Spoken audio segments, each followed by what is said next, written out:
Assalamu alaikum warahmatullahi wabarakatuh. Guys, ina da kyakkyawan labari.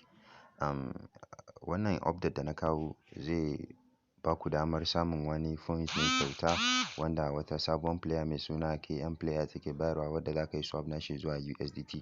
Wadda abin da ake bukata kai wannan player kawai za ka je ka yi kallo ne, sannan za ka ji waƙa da sauransu za ka yi amfani da shi ka ji su baka wannan point ɗin. Su kuma wannan point ɗin za ka yi amfani da shi kai swap ka mayar da shi USDT wadda na kai wata ɗaya yanzu haka ina amfani da ita.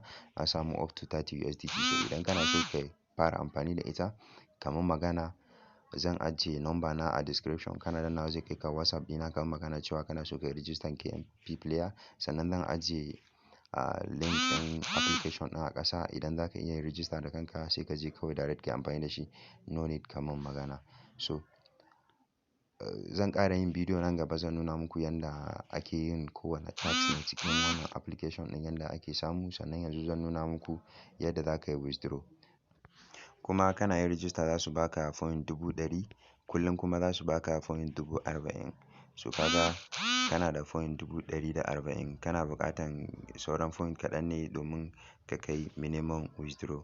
So bayan nan akwai wasu game da za ka yi playing ko kuma wani application da za su saka ɗauko shi ma su baka point da kai amfani da shi ka yi swap nashi zuwa USDT. So yanzu zan nuna muku yadda za ka yi withdraw. Idan kana so ka yi register kamar magana na ajiye link ɗin WhatsApp ɗina a description.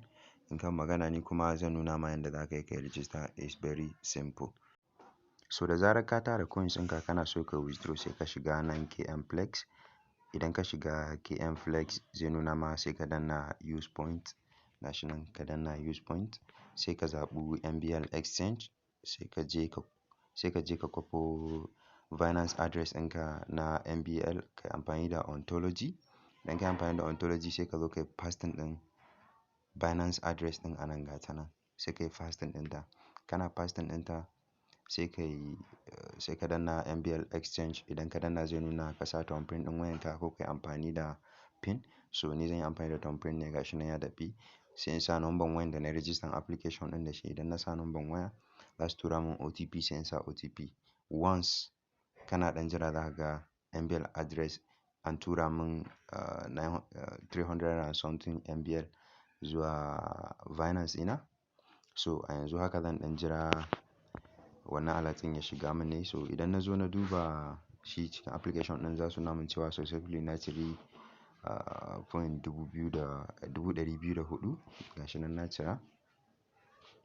Sannan sai in je in duba Gmail ɗina shin wannan kuɗin ya shiga. So kamar yadda kuke gani ga saƙon Binance nan cewa deposit successfully an tura mun 392 MBL zuwa wallet ɗina kyauta ba tare da